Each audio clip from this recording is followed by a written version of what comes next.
अब तक आपने देखा वृंदावन वासियों की उदासी को दूर करने हेतु कान्हा अपने मित्रों संग श्रावण मास के उत्सव का आयोजन करते हैं। दूसरी ओर यवन देश का राजा काल यवन कंस को अपना शत्रु दिखाने हेतु चाणूर को मार देता है एवं अपने कदम वृंदावन की ओर बढ़ाता है। परम अवतार कृष्ण, मैं आ रहा हूं तुझे लेने। अब आगे तो ये है वृंदा का वो वन, विष्णु के अवतार कृष्ण का निवास स्थान।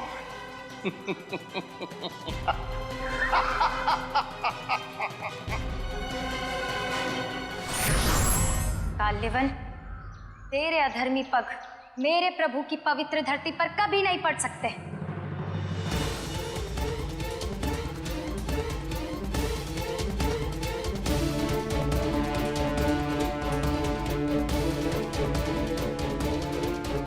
इस कालावन को मृत्यु भी पहचान नहीं पाती। ऐसा प्रतीत हो रहा है कि विष्णु ने उसे पहचान लिया है। मैं भी देखता हूं कि वो छलिया विष्णु मेरा मार्ग कब तक रोक पाता है।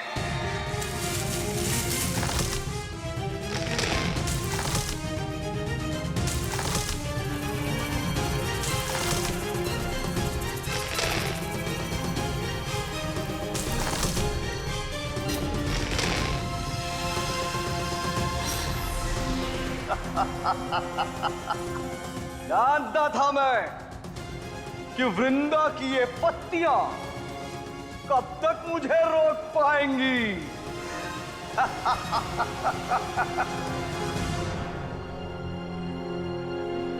ये क्या?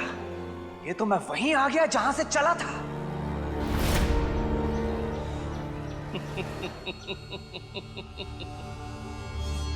अब आएगा वास्तविक आनंद।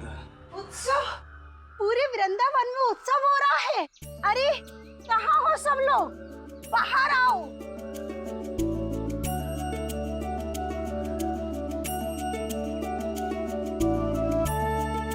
कान्हा, ये सब तुमने किया है? काकी, उत्सव कोई अकेले नहीं करता, ये सब हम सब ने किया है।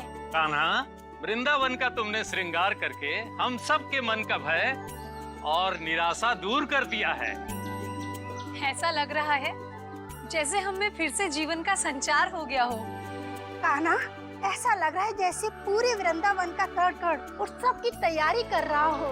काकी, श्रावण मास आ गया है, अब उत्सव तो होगा ही। श्रावण माह का उत्सव। किंतु कान्हा, सावन उत्सव के लिए सबसे पहले ऋतुराज को महावन जाकर आमंत्रित करना पड़ता है। तो देर किस बात की? हम सभी ऋतुराज को आमंत्रण देने महावन चलते हैं और उसके बाद वृंदावन में ऐसा उत्सव होगा, उसके बाद दुख, भय, चिंता इस वृंदावन में प्रवेश नहीं कर पाएंगे।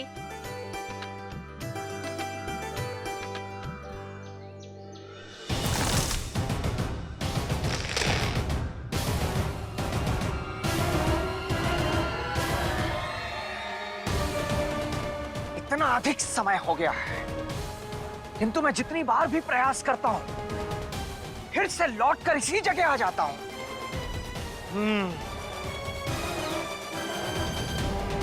अब की बार मैं समस्त वृंदावन को ही जलाकर भस्म कर दूंगा। हाँ। काल्यवन, काल्यवन, काल्यवन, तुम कुछ भी कर लो, किंतु तुम मेरे इस महावन को तब तक पार नहीं कर सकते जब तक मेरे प्रभु की इच्छा ना हो। विष्णु भक्त वृंदा, तुम होगी अपने प्रभु के अधीन, किंतु मैं कालवन हूं और कालवन कभी किसी के अधीन नहीं होता।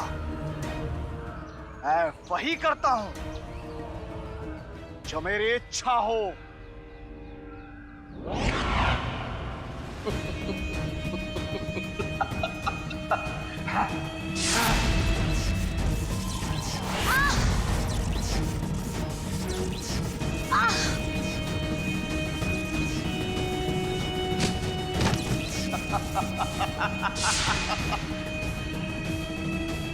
परम अवतार कृष्ण, मैं आ रहा हूं तुझे लेने। तेरी मृत्यु अब तेरे ही धाम में प्रवेश कर रही है।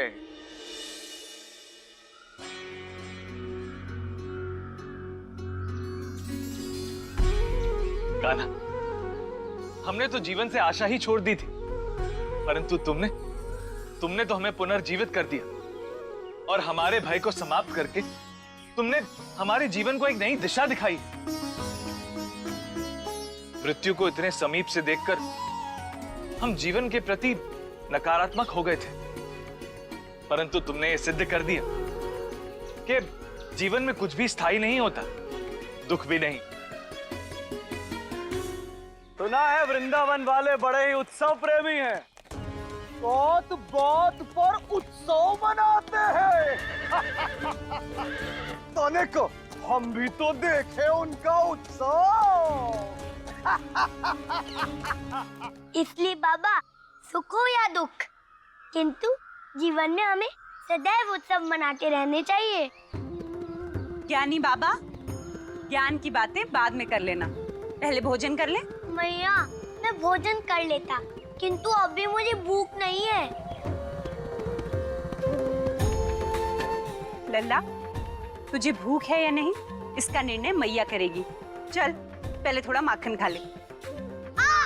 मैया, बैठ जा और पहले भोजन कर।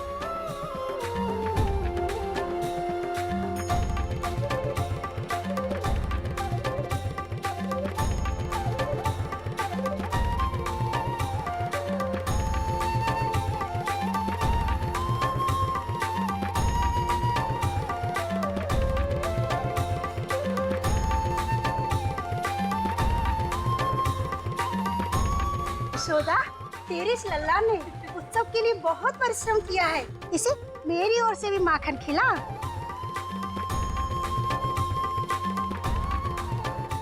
ताकि मेरा सारा परिश्रम तो आपकी प्रसन्नता देखकर ही सार्थक हो गया। मैया, मैं तो बस इतना जानता हूँ कि हमें उत्सव मनाना चाहिए, किंतु हम इस सावन मास का उत्सव मनाते क्यों हैं? लल्ला, श्रावण माह के तृतीय तिथि को देवी पार्वती ने 108 जन्मों के बाद महादेव को पति रूप में प्राप्त किया था, इसलिए इस उत्सव को हम तीज का उत्सव भी कहते हैं, समझा? और कान्हा, ये तीज उत्सव वृंदावन वासी और बरसाना वासी साथ में मिलकर मनाते हैं, इसलिए तुम्हें स्वयं बरसाना जाकर उन सबको आमंत्रित करना होगा। बाबा, तब तो इस उत्सव का आनंद और बढ़ जाएगा ना?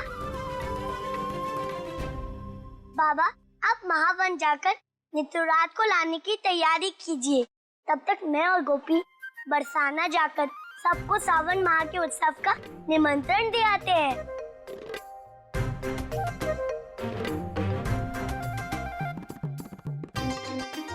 गोपी, इतनी भी शीघ्रता क्या है? अरे रुको ना, मुझे माखन तो खा लेने दो। मैया, तुम माखन संभाल के रखना। ये गोपी पता नहीं किस बात से रुष्ट हो गई है, पहले मुझे इसको मना लेने दो। गोपी!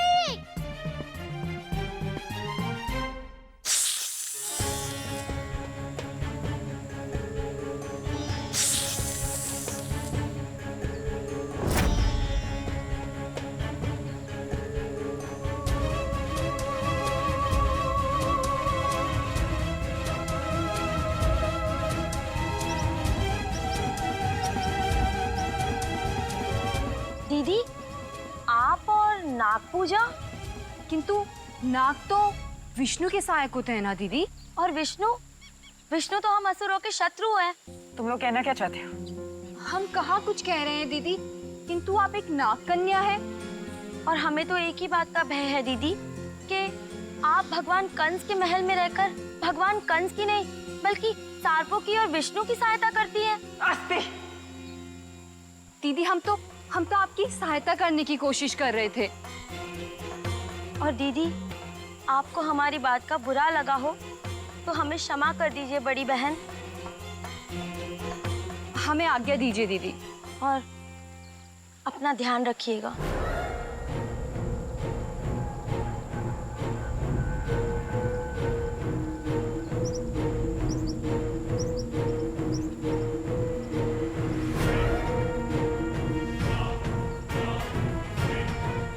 गृहस्थी प्राप्ति के मन में अवश्य ही मेरे विरुद्ध कुछ चल रहा है।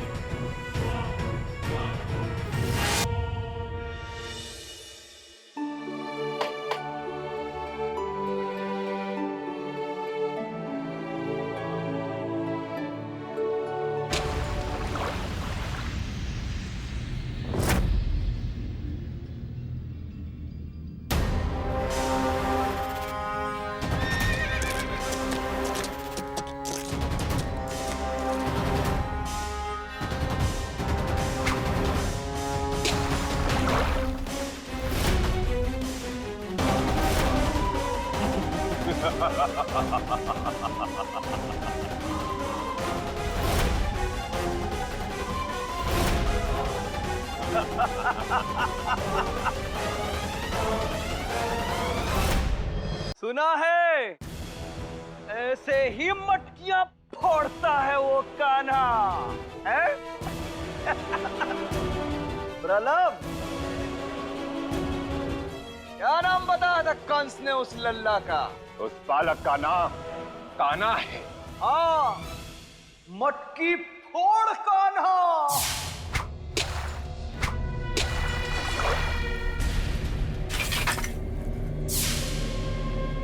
और उसके मटकी फोड़ने पर तुम लोग प्रसन्न हो जाते हो। कान्हा को देखकर ऐसा लगता है कि हमारे जीवन का उद्देश्य कान्हा से ही जुड़ा हो। भयभीत क्यों हो?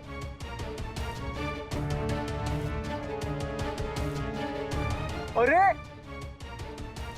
मटकी फूटी है, आनंद मनाओ।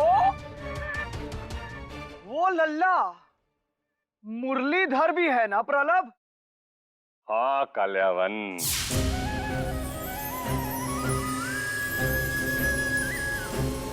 और सुना है जब वो मुरली बजाता है तो ये सारा वृंदावन मतवाला हो जाता है। ताकि वो इस पूरे वृंदावन का लल्ला है। ओ छोटे छोटे बालक,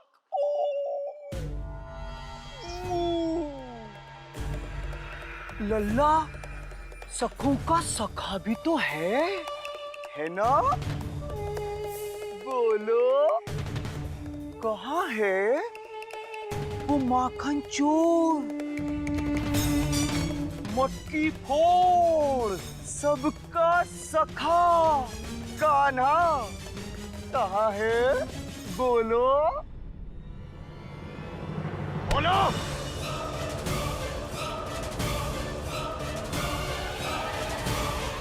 कहाँ है कान्हा? बता दो, वरना सब के सब मरोगे।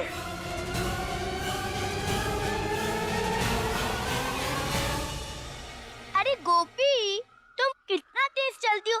तनिक रुको तो सही, बताओ क्या हुआ? गोपी बताओ ना क्या हुआ? वाले, बात बस इतनी सी है कि अब हमें तुमसे कोई बात नहीं करनी। किंतु क्यों गोपी? क्यों मैं राधा का कान्हा नहीं रहा? वही तो वाली, तुम राधा के कान्हा हो, तब भी सब बात केवल तुम्हारी करते हैं, सारा श्रेय केवल तुम्हें देते हैं। इसलिए अब हमने भी निर्णय कर लिया है कि अब हमें रहना ही नहीं तुम्हारे वृंदावन में। हम जा रहे हैं अपने बरसाना। गोपी, यदि तुम्हें जाना है तो तुम चली जाना, किंतु अभी उत्सव है। कम से कम पहले ये सावन माह के उत्सव को तो बीत जाने दो। वाली, अब न तो हम तुम्हारे वृंदावन आएंगे और न ही तुम्हारी किसी उत्सव में सम्मिलित होंगे। और इतना ही नहीं वाली, आज से बरसाना और वृंदावन वासी एक साथ कोई भी उत्सव नहीं मनाएंगे। नहीं मनाएंगे तो नहीं मनाएंगे। अंतिम बार पूछ रहा हूँ, बता दो कहाँ है वो कान्हा? तू है कान्हा? कैसी बात कर रहे हैं? मैं कान्हा होता तो इतनी देर तक चुप रहता क्या?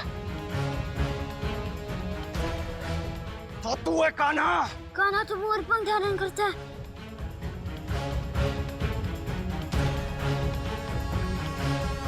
मुरलीधर और मोर पंख। तो तू बता, कहाँ है कान्हा?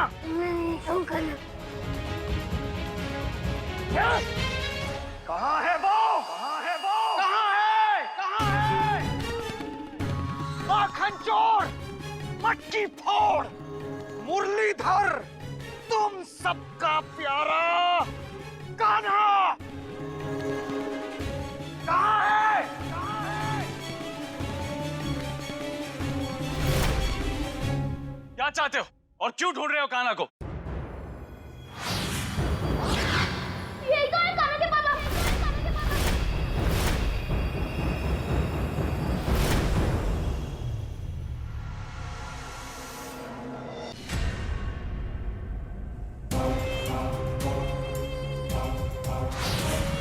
तो तुम हो उस लल्ला के बाबा, इसीलिए बच गए, अन्यथा मृत्यु कभी काले वन से चतुराई नहीं करती। आए कान्हा, आए कान्हा।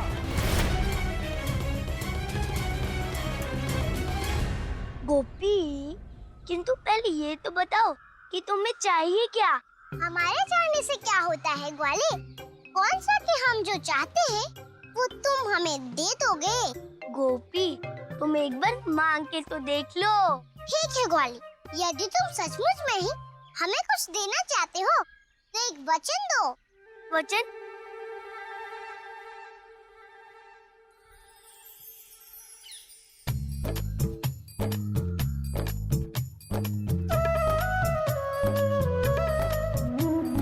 देवी, कैसा वचन? भला आपको हमसे कौन सा वचन चाहिए? यही कि आज के पश्चात आपका कोई भी उत्सव हमारी अनुपस्थिति में नहीं होगा। केवल तभी हम आपके साथ आएंगे, अन्यथा नहीं। बस इतनी सी बात। देवी, हमारा तो नाम भी आपके बिना अपूर्ण, इसलिए हम आपको ये वचन देते हैं कि आज के पश्चात हमारा कोई भी श्रृंगार, कोई भी पूजा या कोई भी उत्सव आपके बिना पूर्ण नहीं होगा। अब तो प्रसन्न होना गोपी। ग्वाले, हम राधा हैं, सदैव प्रसन्न ही रहते हैं। गोपी, अब चले, हमें बरसाना जाकर सबको निमंत्रण जो देना है। चलो चलो चलो।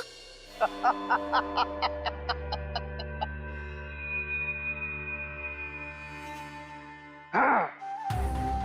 काले वन से कभी मृत्यु भी चतुराई नहीं करती। मैं जब चाहूं, जहां चाहूं, जिसे चाहूं, उसकी मृत्यु आ जाती है। इसलिए नंद, मुझसे चतुराई मत करना। शीघ्र शीघ्र बताओ, आया तुम्हारा लल्ला?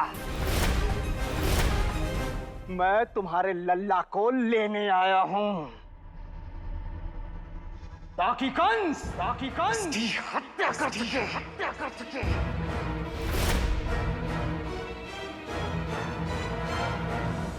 ये लीजिए काका, वृंदावन का आमंत्रण स्वीकार कीजिए। किंतु कान्हा, ये किस बात का निमंत्रण है? काका, प्रतिवर्ष की तरह इस वर्ष भी वृंदावन में सावन का तीज उत्सव मनाया जा रहा है और उस उत्सव में आप सभी बरसाना वासियों को सम्मिलित होना है। तो कान्हा, नंद की ओर से इस बार तुम आए हो निमंत्रण देने? हाँ काका, क्योंकि अब मैं बड़ा जो हो गया हूँ। कान्हा, इस बार शिव और पार्वती कौन बनेंगे, कुछ निश्चित हुआ? काकी, आप आइएगा और स्वयं ही अपनी आंखों से देख लीजिएगा कि कौन शिव बन रहा है और कौन पार्वती। हाँ कान्हा, तीज के इस उत्सव को अपनी आंखों से देखने का आनंद ही कुछ और है। जब शिव और पार्वती के मिलन का समय आता है तो ऐसा प्रतीत होता है जैसे संसार की सारी स्त्रियां अपने पति से मिल रही हों। क्या सचमुच भैया? शिव पार्वती जी की कथा सुनने के बाद क्या मैं भी अपने पति से मिलूंगी? अब आप ही उत्तर दीजिए अपनी पुत्री को। पुत्री, किंतु पहले ये तो निश्चित कर लो कि तुम्हारा पति कौन होगा गोपी, अपने पति के विषय में तुम बाद में सोच लेना। अभी चलो, अभी हमें बहुत सारे काम है। चलो। दोनों कितने सुंदर लग रहे हैं, बिल्कुल शिव पार्वती की तरह। अद्भुत और निराली जोड़ी। मुझे नहीं समझ आ रहा कि महाराज कंस की हमारे पुत्र से क्या शत्रुता है। शत्रुता कंस ने नहीं, अभी तो तुम्हारे पुत्र ने आरंभ की है। कंस की मृत्यु की आकाशवाणी कर उस छलिया विष्णु ने आरंभ की है शत्रुता। किंतु आकाशवाणी से हमारे लल्ला का क्या संबंध है? संबंध है मैया, बहुत गहरा संबंध है, क्योंकि कान्हा ही वो बालक है जिसके लिए वो आकाशवाणी हुई थी। कान्हा ही है वासुदेव और देवकी की आठवीं संतान।